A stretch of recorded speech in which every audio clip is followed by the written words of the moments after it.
സ്വാഗതം. നമ്മൾ കേരളത്തിന് പുറത്തുള്ള സംസ്ഥാനങ്ങളിലെ തെരഞ്ഞെടുപ്പ്, കേരളത്തിനൊപ്പം 4 സംസ്ഥാനങ്ങളിൽ തെരഞ്ഞെടുപ്പ് നടക്കുന്നത്. അതിൽ കേരളത്തെപ്പോലെ തന്നെ മലയാളികൾ ഏറ്റവും അധികം ശ്രദ്ധിച്ചുകൊണ്ടിരിക്കുന്ന 2 തെരഞ്ഞെടുപ്പുകളുണ്ട്. ഒന്ന് തമിഴ്നാട്ടിലാണ്, ഒന്ന് ബംഗാളിലാണ്. നമ്മളിന്ന് സംസാരിക്കുന്നത് തമിഴ്നാട്ടിലെ തെരഞ്ഞെടുപ്പ് സിനാരിയോയെക്കുറിച്ചാണ്.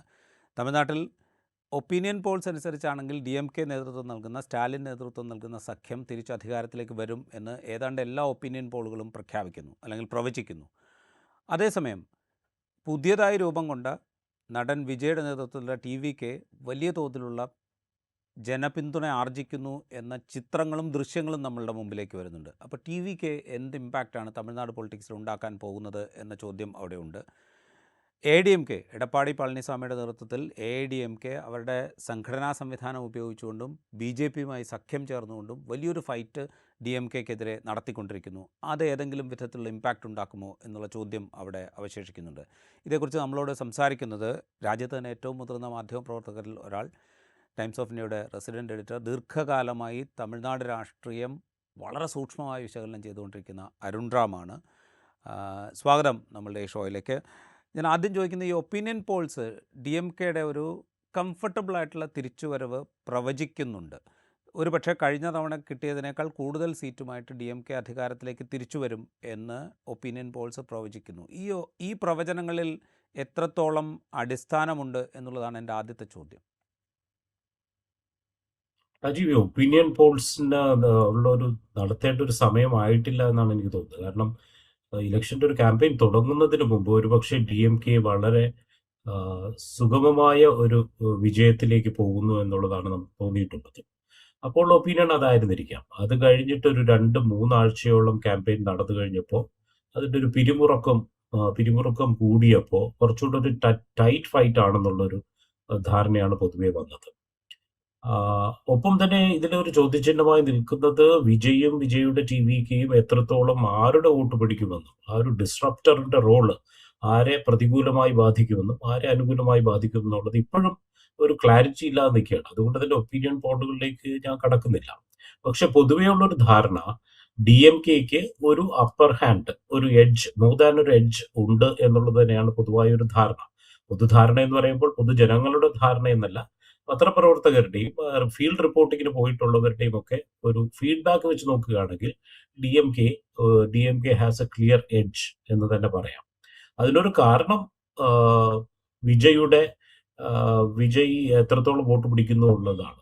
വിജയ് ഒരു 20% വോട്ടോളം പിടിച്ചു കഴിഞ്ഞാൽ അതൊരു പക്ഷേ DMKക്ക് അനുകൂലമായി വരാൻ സാധ്യതയുണ്ട്. കാരണം കോമൺ സെൻസ് വെച്ച് നോക്കുമ്പോൾ ആന്റി ഇൻകംബൻസി വോട്ട്സ് സ്പ്ലിറ്റ് ആവുകയാണ്. അപ്പോൾ AIADMKയ്ക്കും BJPക്കും പോകേണ്ടിയിരുന്ന ഒരു വലിയ വിഭാഗം വോട്ട് TVKക്ക് പോവുകയാണെങ്കിൽ അത് DMKക്ക് ഉപകാരപ്രദമാകുമെന്നുള്ളതാണ് പൊതുവായുള്ള വിലയിരുത്തൽ. റൈറ്റ്. ഞാനിത് ചോദിക്കാൻ കാര്യം എന്ന് വെച്ചാൽ, നമ്മൾ കഴിഞ്ഞ ലോക്സഭാ തെരഞ്ഞെടുപ്പിൽ നമ്മൾ തമ്മിൽ സംസാരിക്കുമ്പോൾ വളരെ ക്ലിയർ ആയിട്ടൊരു പിക്ചർ നമ്മുടെ മുമ്പിലേക്ക് തന്നിരുന്നു. ഒരു DMK ക്ലീൻ സ്വീപ്പിനുള്ളൊരു സാധ്യത അവിടെ ഉണ്ട്, അതാണ് ഗ്രൗണ്ടിൽ നിന്ന് കിട്ടുന്ന ഫീൽ എന്ന് വളരെ നിശ്ചയമായിട്ട് പറഞ്ഞിരുന്നു. ഇലക്ഷൻ റിസൾട്ട് വരുമ്പോൾ ആ പറഞ്ഞതിനപ്പുറം ഒരു ഇഞ്ച് പോലും മാറാതെയാണ് തമിഴ്നാട് രാഷ്ട്രീയം പ്രവർത്തിച്ചത് എന്ന് നമുക്ക് അനുഭവമുണ്ട്. അതുകൊണ്ടാണ് ഞാൻ ചോദിക്കുന്നത്, ഗ്രൗണ്ടിൽ നിന്ന് കിട്ടുന്ന ഫീൽ, ഈ TVK എന്നുള്ള ഫാക്ടർ ഇല്ലെങ്കിൽ പോലും ഈ ദ്രവിഡിയൻ പൊളിറ്റിക്സ് അല്ലെങ്കിൽ സ്റ്റാലിൻ മുന്നോട്ട് വയ്ക്കുന്ന രാഷ്ട്രീയം തമിഴ്നാട്ടിനെ കേന്ദ്ര സർക്കാർ ഏത് വിധത്തിലൊക്കെയാണ് ശ്വാസം മുട്ടിക്കുന്നത്, തമിഴ് ജനതയോട് ഈ ഭരണകൂടം ഏത് വിധത്തിലാണ് പ്രതികരിക്കുന്നത്, തമിഴ് വികാരത്തോട് ഏത് വിധത്തിലൊക്കെയാണ് പ്രതികരിക്കുന്നത്, ഇതൊക്കെ ഊന്നിക്കൊണ്ടുള്ളൊരു ക്യാമ്പയിൻ DMK ഡ്രൈവ് ചെയ്യാൻ തുടങ്ങിയിട്ട് കുറേ കാലമായി. അതിൻ്റെ ഒരു ഡിവിഡൻഡ് അവർ എടുക്കാനുള്ള സാധ്യത അവിടെ ഇല്ലേ? ഉണ്ട്, തീർച്ചയായും ഉണ്ട്. കാരണം ഈ ഒരു സെൻറ്റർ വേഴ്സസ് തമിഴ്നാട് എന്നുള്ള ഒരു നാരറ്റീവ് സെറ്റ് ചെയ്ത് തുടങ്ങിയിട്ട് ഒരുപാട് വർഷങ്ങളായി. കഴിഞ്ഞ ഇലക്ഷനിലും 2024 പാർലമെന്റ് ഇലക്ഷനിലും സ്റ്റാലിൻ ഇത് തന്നെയാണ് മുന്നോട്ട് വെച്ചത്. അപ്പോൾ നോക്കിക്കഴിഞ്ഞാൽ ഒരു തരത്തിലുള്ള ലീനിയർ ആയിട്ടുള്ള ഒരു പ്രോഗ്രസീവ് ആയിട്ടുള്ള ഒരു നാരേറ്റീവാണ് DMK സെറ്റ് ചെയ്തിരിക്കുന്നത്. അത് വളരെ കൃത്യമായി അദ്ദേഹത്തിന്റെ കാൽക്കുലേഷൻ അനുസരിച്ച് തന്നെ മുന്നോട്ട് പോകുന്നത്. ഏറ്റവും റീസെന്റ് ആയിട്ടുള്ള ഇന്നലെ പാസ്സാകാതെ പോയ വിമൻസ് ബിൽ ഉൾപ്പെടെയുള്ള സംഭവങ്ങൾ, ഡീലിമിറ്റേഷൻ പോലെയുള്ള കാര്യങ്ങൾ ഒരു സൈദ്ധാന്തികമായി, ഒരു ഐഡിയോളജിക്കലി DMKക്ക് അനുകൂലമായാണ് വന്നിരിക്കുന്നത്. പക്ഷേ ഇതിൽ നമ്മൾ പരിശോധിക്കുക, ആ സമയത്ത് കഴിഞ്ഞ തവണ നമ്മൾ സംസാരിക്കുമ്പോൾ വിജയ് ഇല്ലായിരുന്നു. അപ്പോൾ വിജയുടെ ഒരു ഡിസ്റപ്റ്റീവ് ക്യാരക്ടറാണ് നമുക്ക് അത്രത്തോളം വളരെ കൃത്യമായി അളക്കാൻ കഴിയാത്തത്. പക്ഷേ ഈ പറഞ്ഞ ഒരു ഞാൻ വിചാരിക്കുന്നത് ഈ ഒരു ഇലക്ഷന് അസംബ്ലി ഇലക്ഷൻ നടക്കുന്നത് രണ്ട് ധാരകളിലൂടെയാണ്. ആളുകൾ വോട്ട് ചെയ്യുന്നത് ഇപ്പോൾ ഒരു ഫീൽഡിൽ പോയിട്ട് നിങ്ങൾ എന്തുകൊണ്ട് ഈ പാർട്ടിക്ക് അല്ലെങ്കിൽ ഒരു പാർട്ടിക്ക് വോട്ട് ചെയ്യുമെന്ന് ചോദിച്ചു കഴിഞ്ഞാൽ അവര് ഫെഡറലിസവും അങ്ങനെയുള്ള ഐഡിയോളജീസും സ്റ്റേറ്റിന്റെ അല്ലെങ്കിൽ സബ് നാഷണലിസം അങ്ങനെയുള്ള സിദ്ധാന്തങ്ങളൊന്നും അല്ല പറയുന്നത്. എൻ്റെ MLA എത്രത്തോളം നന്നായി ജോലി ചെയ്തിരുന്നു, ഗാർബേജ് ക്ലിയറൻസ് എങ്ങനെയുണ്ട്, ചെന്നൈ പോലുള്ള ഒരു സിറ്റിയിലുള്ള ഏറ്റവും വലിയ ഇഷ്യൂസ് വാട്ടർ സപ്ലൈ, സ്യൂവേജ് അങ്ങനെയൊക്കെയുള്ള പ്രശ്നങ്ങളാണ്. മാത്രമല്ല ഈ ഗ്രാമങ്ങളിലും അഗ്രേരിയൻ ക്രൈസിസ് ഉള്ള കാവേരി ഡെൽറ്റ, അപ്പൊ ഇങ്ങനെയുള്ള സംഭവങ്ങളൊക്കെയാണ് ആളുകളെ ഒരു പരിധി വരെ ആർക്ക് വോട്ട് ചെയ്യണമെന്നുള്ളത് ഇൻഫ്ലുവൻസ് ചെയ്യുന്നത്. ഒപ്പം തന്നെ ഈ പറഞ്ഞ മറ്റൊരു സംഭവം, ഒരു ഫെഡറലിസത്തിന്റെ ഒരു സംഭവം എവിടെയൊക്കെയോ ഒരു തലത്തിലുണ്ട്, അത് നമുക്ക് തള്ളിക്കളയാൻ കഴിയില്ല. അതുകൊണ്ട് തന്നെയാണ് സ്റ്റാലിൻ അതിൽ മുറുകെ പിടിച്ചിരിക്കുന്നത്. അപ്പൊ സ്റ്റാലിന്റെ ഒരു സ്ട്രാറ്റജി എന്ന് പറഞ്ഞാൽ Tamil Nadu is under attack, is under invasion. BJP ഒരു ഇൻവേഡറാണ്, ഒരു അഗ്രസീവ് ഇൻവേഡറാണ്, ഒരു പുറത്തു നിന്നുള്ള ഒരു ബാഹ്യ ശക്തി തമിഴ് കൾച്ചറിനെയും തമിഴ് ലാംഗ്വേജിനെയും തമിഴരെയും ഒക്കെ അവ കൊന്നു തിന്നുവാൻ വേണ്ടി വരുന്ന ഒരു തീയ ശക്തി. അതിനെതിരെയുള്ള ഒരു പോരാട്ടം, അതിനെതിരെ ചെറുത്ത് നിൽക്കുന്ന ഒരു സെന്റിനൽ, ഒരു പ്രൊട്ടക്ടർ ആയിട്ടാണ്, ഒരു വാരിയർ ആയിട്ടാണ് സ്റ്റാലിൻ സ്വയം ചിത്രീകരിക്കപ്പെട്ടിരിക്കുന്നത്. അതൊരു പരിധിവരെ വർക്കൗട്ട് ആകുന്നുണ്ട്. ഒപ്പം തന്നെ അദ്ദേഹം വളരെ വിദഗ്ധമായി ചെയ്യുന്നത് BJPയെയാണ് അറ്റാക്ക് ചെയ്യുന്നത്. ഇതിലിപ്പോ ഏറ്റവും വലിയ പാർട്ടി, അവരുടെ ഒരു DMKയുടെ ഏറ്റവും വലിയ റൈവൽ AIADMK ആണ്. എന്നാൽ AIADMKയും എടപ്പാടി പളനിസ്വാമിയെയും നേരിട്ട് ആക്രമിക്കാതെ തന്നെ BJPയെ ആക്രമിച്ചു. എന്നിട്ട് ആ ഭീകരനായ BJPയുടെ സിൽബന്തി അതിന്റെ തണലിൽ നിന്നുകൊണ്ട് ഈ പറഞ്ഞ നീചമായ വർക്ക് ചെയ്യുന്ന, അവർക്ക് സപ്പോർട്ട് ചെയ്യുന്ന ഒരു ചീറ്റ് എന്നുള്ള രീതിയിലാണ് AIADMKയും എടപ്പാടി പളനിസ്വാമിയും ചിത്രീകരിക്കുന്നത്. അതൊരു പരിധിവരെ ഒരു ക്യാമ്പയിൻ തലത്തിൽ അത് ഒരുപാട് ഡിവിഡൻസ് ഒരുപക്ഷെ പേ ചെയ്യുന്നുണ്ട് എന്ന് എനിക്ക് തോന്നുന്നു. വിജയ് എന്നുള്ളൊരു പേര് പോലും സ്റ്റാലിൻ ഇതുവരെ ഉച്ചരിച്ചിട്ടില്ല. വിജയുടെ പേരെടുത്തിട്ടേ ഇല്ല. 1-2 മിനിസ്റ്റേഴ്സ് വിജയെ ആക്രമിച്ചു എന്നുള്ളതുൾപ്പെടെ അല്ലാതെ സ്റ്റാലിന്റെ ഭാഗത്തു നിന്നും ഒരിക്കലും TVKയെ പറ്റിയോ വിജയെ പറ്റിയോ ഒരു പരാമർശവും ഇതുവരെ ഉണ്ടായിട്ടില്ല എന്നുള്ളത് വളരെ ശ്രദ്ധേയമാണ്. റൈറ്റ്. നമുക്ക് ഈ വിജയുടെ ഫാക്ടറിലേക്ക് വരാം. നമ്മളിപ്പോൾ പറഞ്ഞ ഈ AIADMKയുടെ കാര്യം എടുത്തു കഴിഞ്ഞാൽ AIADMK സംബന്ധിച്ച് വലിയ ക്രൈസിസിൻ്റെ നടുവിലാണ് കഴിഞ്ഞ നിയമസഭാ തെരഞ്ഞെടുപ്പിനെ അവർ നേരിടുന്നത്. ജയലളിത മരിക്കുന്നു, AIADMKക്കകത്ത് ഭിന്നത ഉണ്ടാകുന്നു, എടപ്പാടി പളനിസ്വാമി പന്നീർസെൽവത്തെ മറികടന്നുകൊണ്ട് പാർട്ടിയിൽ ആധിപത്യം സ്ഥാപിക്കുന്നു, അദ്ദേഹം ഭരണം മുന്നോട്ട് കൊണ്ടുപോകുന്നു. വലിയ ക്രൈസിസിൻ്റെ നടുവിലാണ് AIADMK കഴിഞ്ഞ നിയമസഭാ തെരഞ്ഞെടുപ്പ് ഫൈറ്റ് ചെയ്യുന്നത്. പക്ഷേ എന്നിട്ട് പോലും അവർ 75 സീറ്റിൽ കഴിഞ്ഞ തവണ വിജയിച്ചു AIADMK സഖ്യം. അതൊരു ചെറുതല്ലാത്ത അച്ചീവ്മെൻ്റ് ആണ് എന്നാണ് തമിഴ്നാട് രാഷ്ട്രീയം, നമ്മൾ കഴിഞ്ഞകാല രാഷ്ട്രീയം നോക്കിക്കഴിഞ്ഞാൽ അത് ചെറുതല്ലാത്ത അച്ചീവ്മെൻ്റ് ആണ്. 75 സീറ്റിൽ മൈനസ് ജയലളിത AIADMK ജയിക്കുക എന്ന് പറയുന്നത്.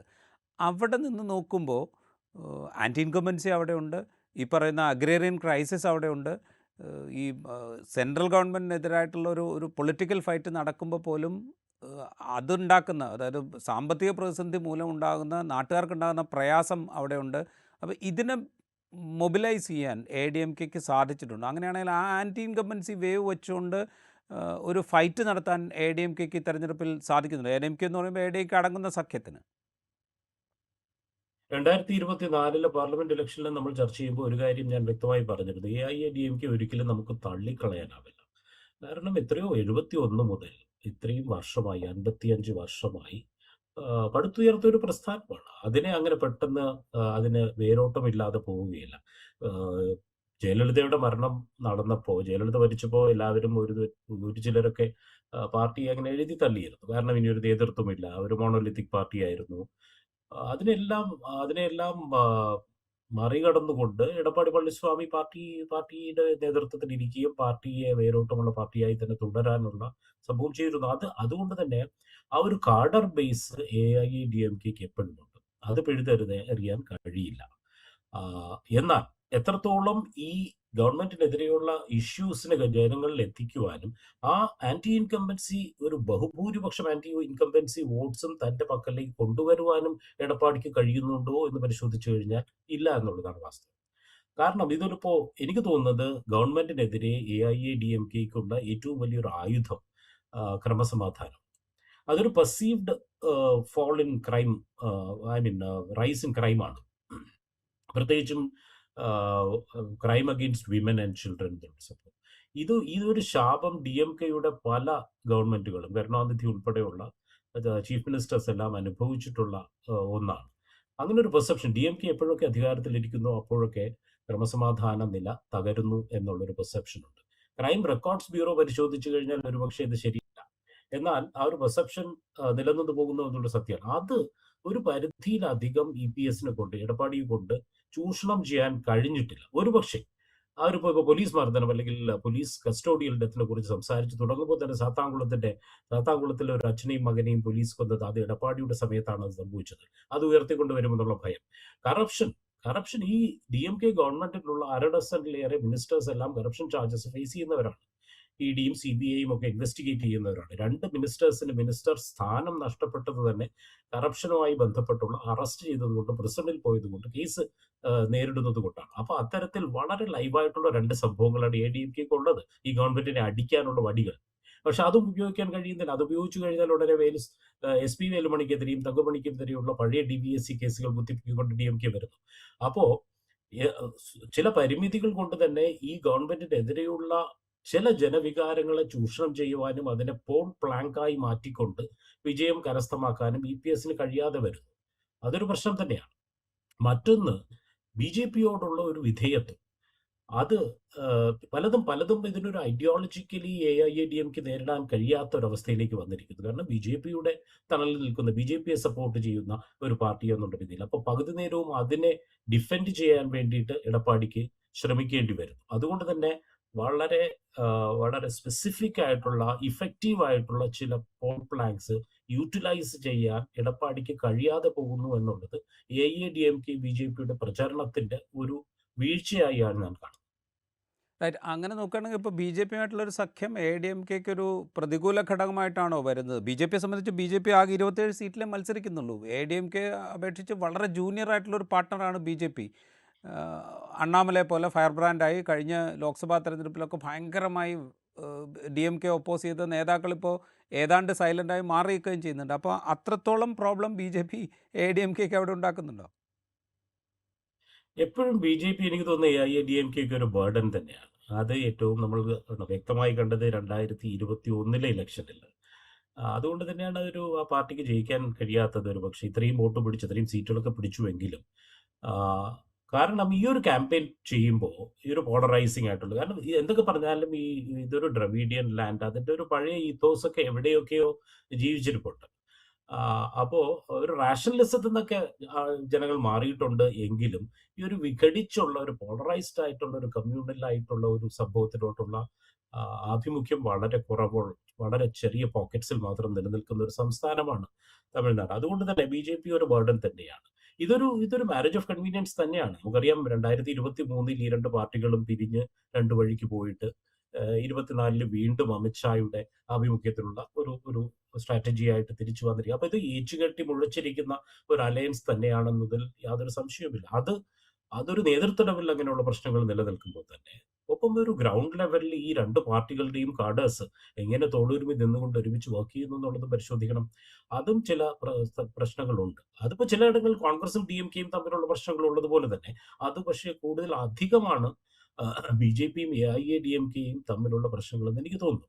അതുകൊണ്ട് തന്നെ ഒരു യൂണീഷ്യൻ ആയിട്ടുള്ള, ഒരു കൊഹെസീവ് ആയിട്ടുള്ള ഒരു ക്യാമ്പയിൻ നടത്താൻ AIADMK BJPക്ക് കഴിയുന്നില്ല.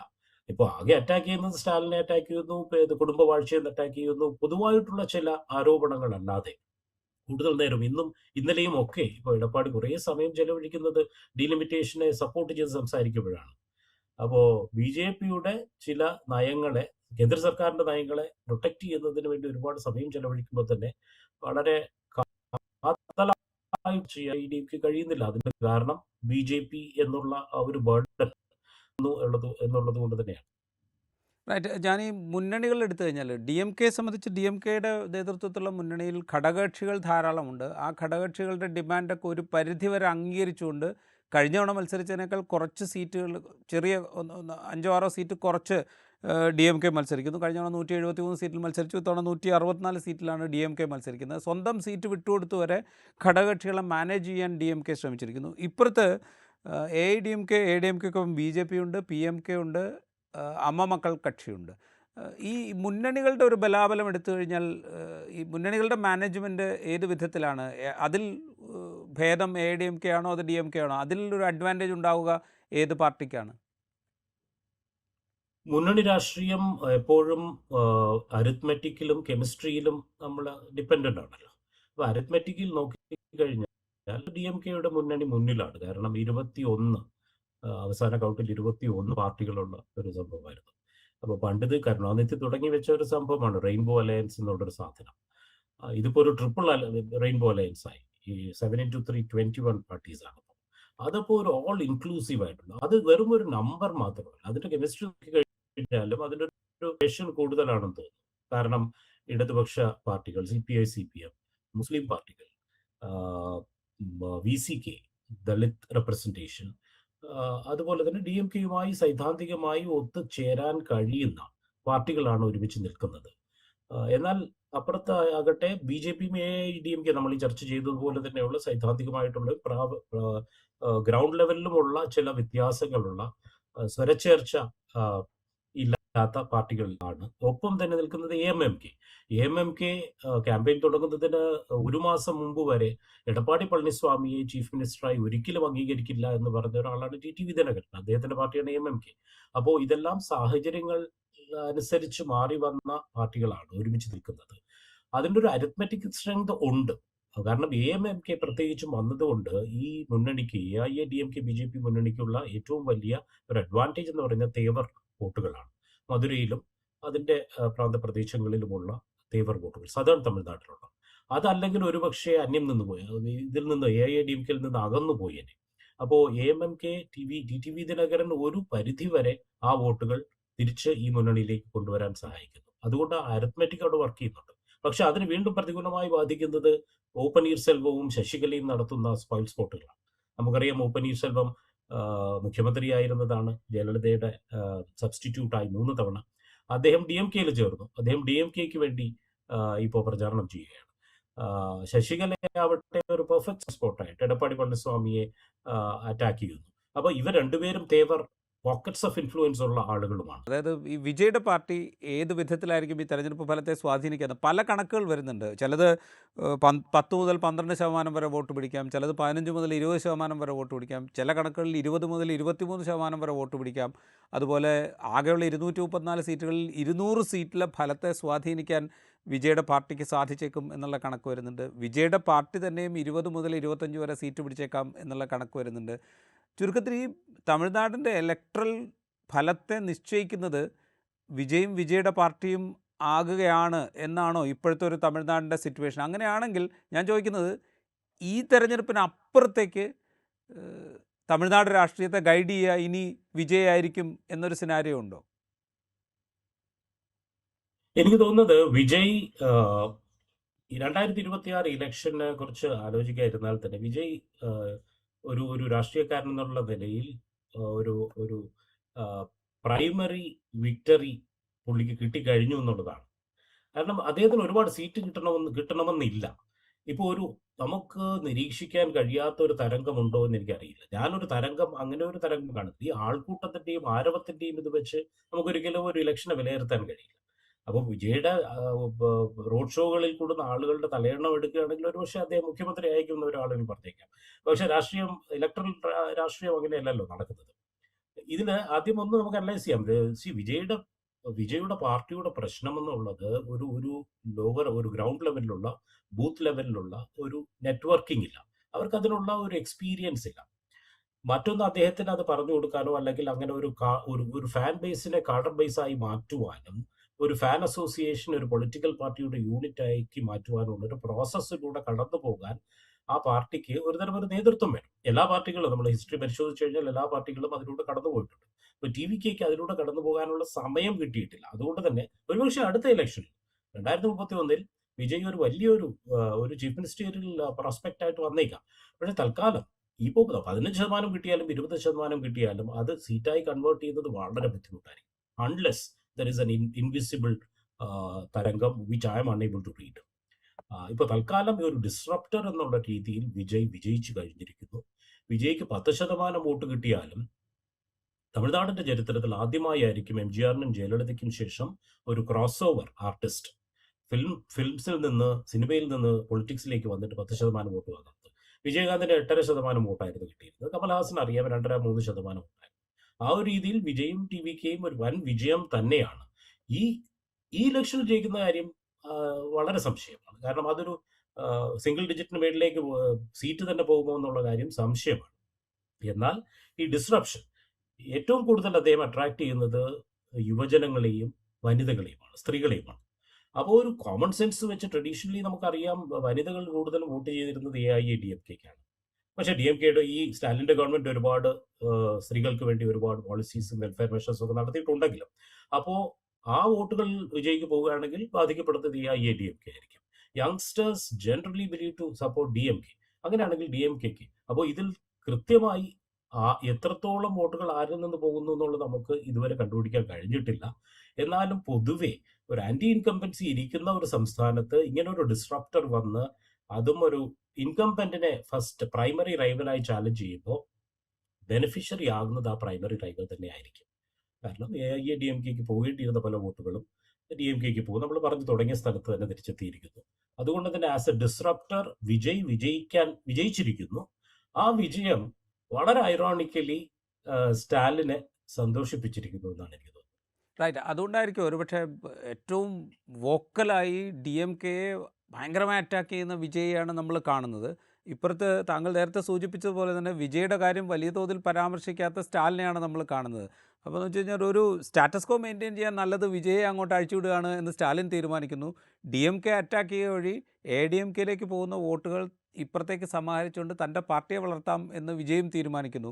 ഇതായിരിക്കും ഒരുപക്ഷെ തമിഴ്നാട് രാഷ്ട്രീയത്തിൻ്റെ ഈ 2026 ഫലത്തെ നിശ്ചയിക്കുക. അതെ. അത് ഞാൻ അഗ്രി ചെയ്യുന്നു അതിനോട്. ഒപ്പം പിന്നെ ഈ സ്റ്റാലിൻ വിജയ് അറ്റാക്ക് ചെയ്യാതിരിക്കുന്നത് എന്തിന്? അദ്ദേഹത്തിന് ഓൾറെഡി തന്നെ വളരെയധികം മറ്റേ ലൈം ലൈറ്റിലാണ്. ഇനി ഞാനും കൂടെ പറഞ്ഞ് എന്തിന് അദ്ദേഹത്തെ കൂടുതൽ ഫോക്കസ് കൊടുക്കുന്നു എന്നുള്ളത് കൊണ്ടായിരിക്കാം വിജയെ ആക്രമിക്കാതെ ഇരിക്കുന്നത് സ്റ്റാലിൻ. എന്തായാലും എനിക്ക് തോന്നുന്നത് ഈ ഇലക്ഷൻ കഴിഞ്ഞിട്ടുള്ളത്, രാജീവ് പറഞ്ഞതുപോലെ ഈ ഇലക്ഷൻ കഴിഞ്ഞിട്ടുള്ള മുന്നോട്ടുള്ള തമിഴ്നാട് രാഷ്ട്രീയം വളരെ രസകരമായിരിക്കും. സ്റ്റാലിന് ശേഷം എന്ത് ഉദയനിധി വന്നു കഴിഞ്ഞാൽ അദ്ദേഹം വിജയും തമ്മിലുള്ള പോരാട്ടം എങ്ങനെ ഇരിക്കും എന്നുള്ളത് വളരെ രസകരമായിരിക്കും. റൈറ്റ്. എന്തായാലും വളരെയധികം നന്ദി ശ്രീ അരുൺറാം ഞങ്ങളോട് സംസാരിച്ചതിന്. തമിഴ്നാട് രാഷ്ട്രീയം 2026 നിയമസഭാ തെരഞ്ഞെടുപ്പിന് അപ്പുറത്തേക്ക് ആണ് ഒരുപക്ഷെ ഈ തെരഞ്ഞെടുപ്പ് പ്രചരണത്തിലൂടെ ലക്ഷ്യമിടുന്നത് എന്ന് വേണമെങ്കിൽ പറയാം. ഇപ്പോൾ അവസാനത്തിൽ അരുൺറാം പറഞ്ഞു നിർത്തിയതുപോലെ ഉദയനിധി സ്റ്റാലിനും വിജയും തമ്മിലുള്ള ഒരു രാഷ്ട്രീയ മത്സരത്തിന് വേദി ഒരുക്കൽ ഒരുപക്ഷെ ഈ 2026 നിയമസഭാ തെരഞ്ഞെടുപ്പിൽ തമിഴ്നാട്ടിൽ നടന്നേക്കാം. ഈ എപ്പിസോഡ് ഇവിടെ പൂർത്തിയാവുന്നു. മറ്റു എപ്പിസോഡുമായി വീണ്ടും കാണാം.